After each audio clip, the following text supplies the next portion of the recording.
জন্মভূমি তাতার ছেড়ে পরিবার পরিজনকে রেখে যিনি দিনের পথে বের হয়ে গেছেন তিনিই হলেন সৈয়দ মিরান শাহ তাতারী রহমতুল্লাহি আলাই।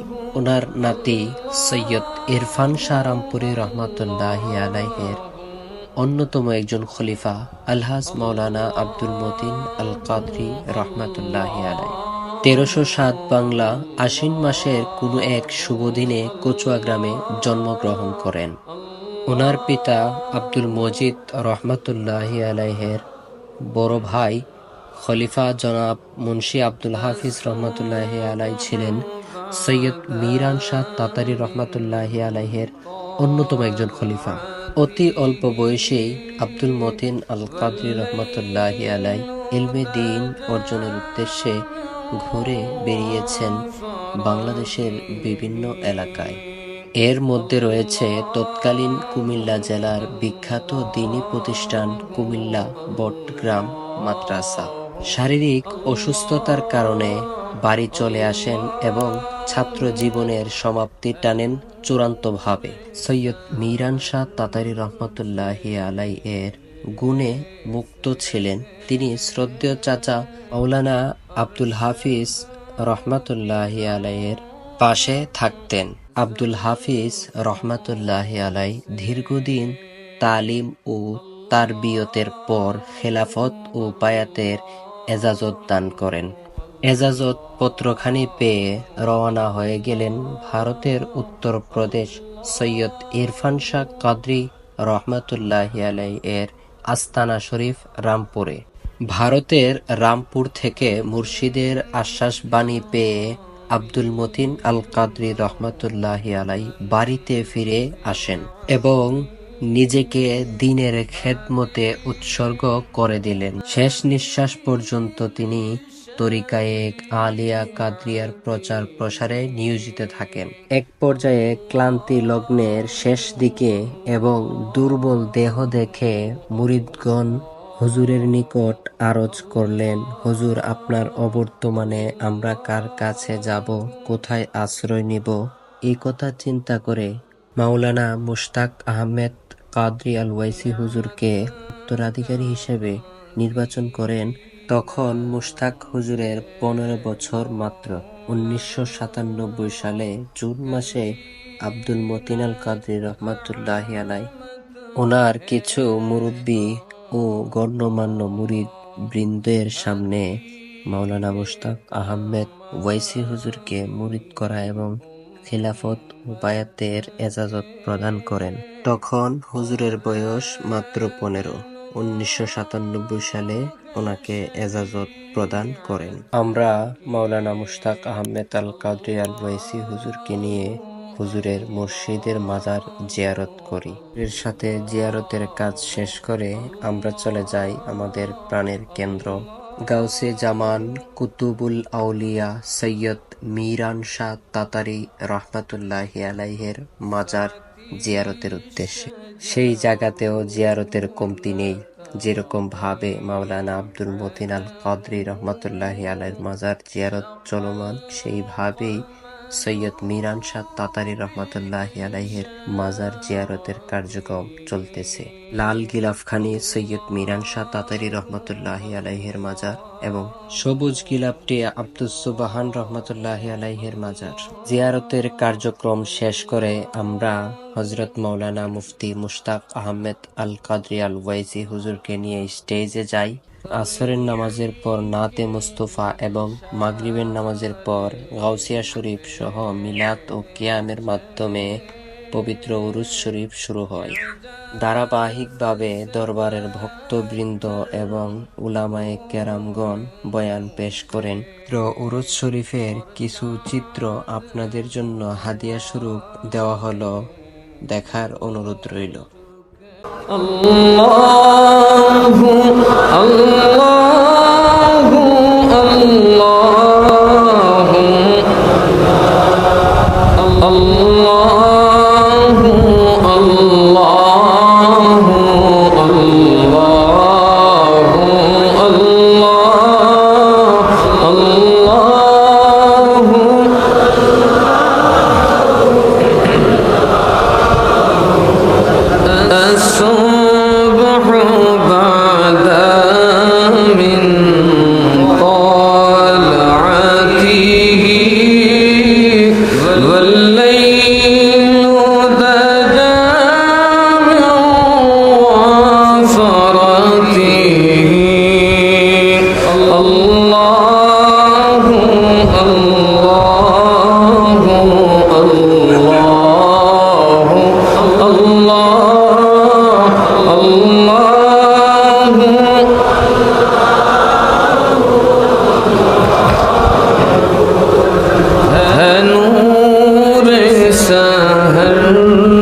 चेहरे से तेरे अरशद की रौनक जुल्फों से अल्लाहु अल्लाहु अल्लाहु अल्लाहु अल्लाहु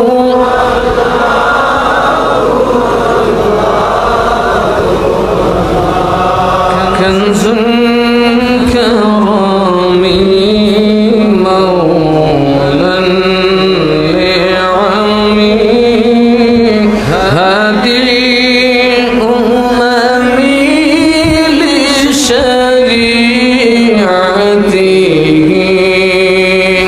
अल्लाहु अल्लाहु अल्लाहु अल्लाहु अल्लाहु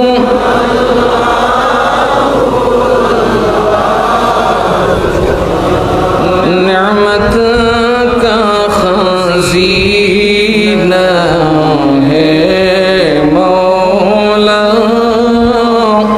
गंजीना रहमत है आका हदी है तमामी उम्मत के और रहनुमा है शरीअत के अल्लाहु अल्लाहु अल्लाहु अल्लाहु अल्लाहु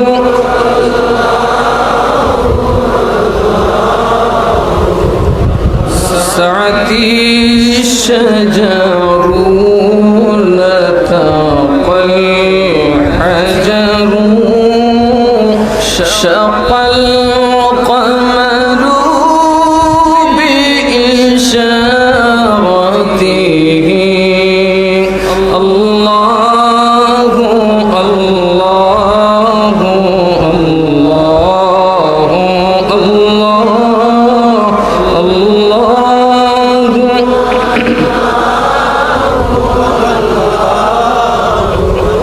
उंगली के इशारे पे चले इजाज़ से पत्थर बोल उठे और चांद हुआ है दो टुकड़े अंगूष्ठ के इशारे से अल्लाहु अल्लाहु अल्लाहु अल्लाहु अल्लाहु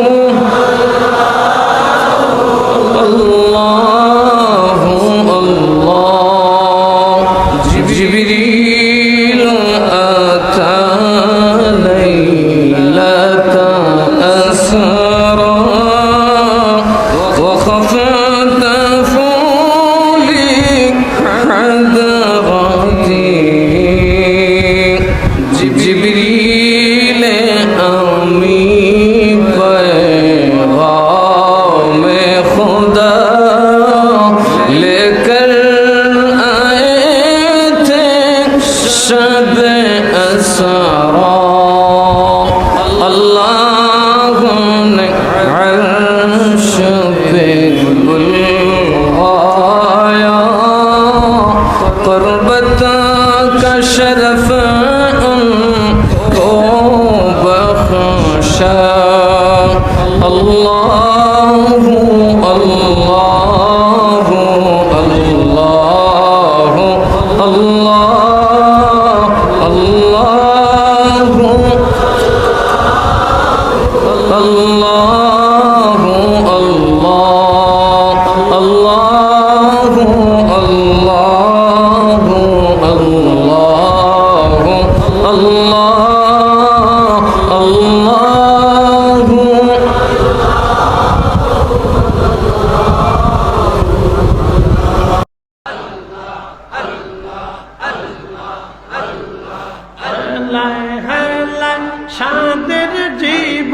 শেষ হইতে চলিল নামাজ রোজা মুর্শিদ ভক্তি কিছুই নাহি হইল রং তামা শাহিদিন কাটাইলা রং তামা শাহিদিন কাটাইলা আল্লাহ জিকির করলা না ডুবলো বেলা দেখ না চাহিয়া আল্লাহ আল্লাহ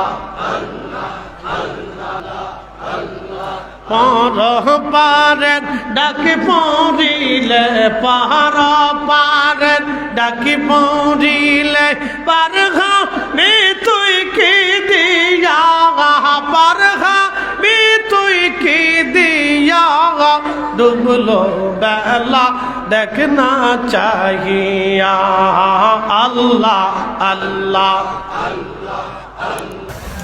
একজন মৌলানা সাহেব আমাদের বাড়িতে লজিং থাকতো আরেক দরবারে, ওই দরবারের পীররা আমার খুব উল্টা, সিরিয়াস উল্টা, বর্তচন্ড ডাকে আমার। ওই দরবারে উনি একজন ভালো স্টেজের মুরিদ। একদিন কথা উঠছে, বললো যে তার কামল কারণ কি, তার কাছে মানুষ এরকম যায় কেন? তখন ওই মৌলানা সব বললো এটা তার অর্জন না, এটা তার মার অর্জন। বললো কি করবো? তার মার বাড়িতে আমি 10 বছর ছিলাম, তাদের বাড়িতে কোনোদিন আওয়াজটা শুনি নেই। গৃহস্থ বাড়িতে, আমাদের তো গিরি না, বড় গৃহস্থ আছে, গৃহস্থ বাড়িতে শত শত ধান উঠেছে, কিন্তু ওই মহিলাকে আমি দেখিও নাই, তার আওয়াজও শুনি নাই। এবং সবচেয়ে আশ্চর্য হলে 10 বছরে কোনোদিন বাসি তরকারি আমাকে খাওয়ায় নাই। এই হলো মুস্তাক মা। এটা আমার মারে জিজ্ঞেস করছিলাম, আম্মা তুমি আদর্শটা পাইছো করতে? আমি পাইছি তোমার দাদি থেকে। আমার দাদি বলতেন, শোনো, ঘরের দুধাল গাভীরে যদি উপযুক্ত খাবার না দাও, দুধে শর্ট পড়বে, পুষ্টির অভাব হবে। আর সবচেয়ে বড় দামি দুধ হলো শিক্ষক। যদি শিক্ষককে যত্ন না করো তাহলে কিন্তু তোমার সন্তান মানুষ হবে না। এই জন্য আমার আম্মা বলতো, যে তোমার দাদি আমার বারবার বলতো, সাবধান, শিক্ষকের পাতে কখনোই কোনোভাবেই ঠান্ডা ভাত এবং অগুছালো তরকারি দিবে না। এই জন্য উনি বলছেন যে 10 বছর থাকলাম, 10 বছরে একদিনও আমার পাত্রে বাসি খাবার আসেনি। আমার মার জন্য দোয়া করবেন। আপনাদের অনেকের মা বাবা নাই, সবার জন্য দোয়া করবেন। আল্লাহ ربنا ظلمنا أنفسنا وإن لم تغفر لنا وترحمنا لنكونن من الخاسرين إلهي تبت من كل المعاصي بإخلاص الرجاء للخلاص يا ستار العيوب استر عيوبنا يا ستار العيوب استر عيوبنا يا غفار الذنوب اغفر ذنوبنا يا أرحم الراحمين ارحم علينا يا رب العالمين رب العالمين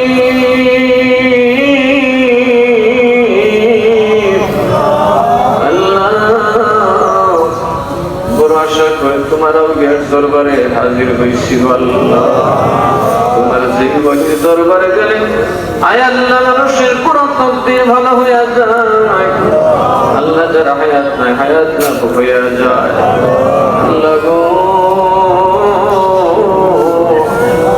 আমরা তো তোমার জন্য কোন নেকি কামাই করতে পারি না, কিন্তু গুনার তো অভাব নাই রে আল্লাহ। আয় আল্লাহ, জীবনের সব গুণা, এমনকি মা বাবার গুণাগুলো নিজের কাঁধে নিয়ে ভিক্ষার হাত বাড়াইলাম রে আল্লাহ।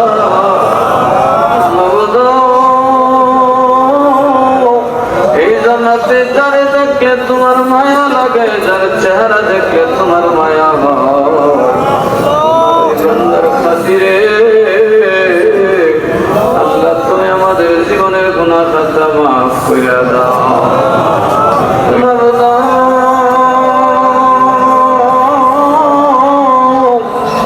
জানি না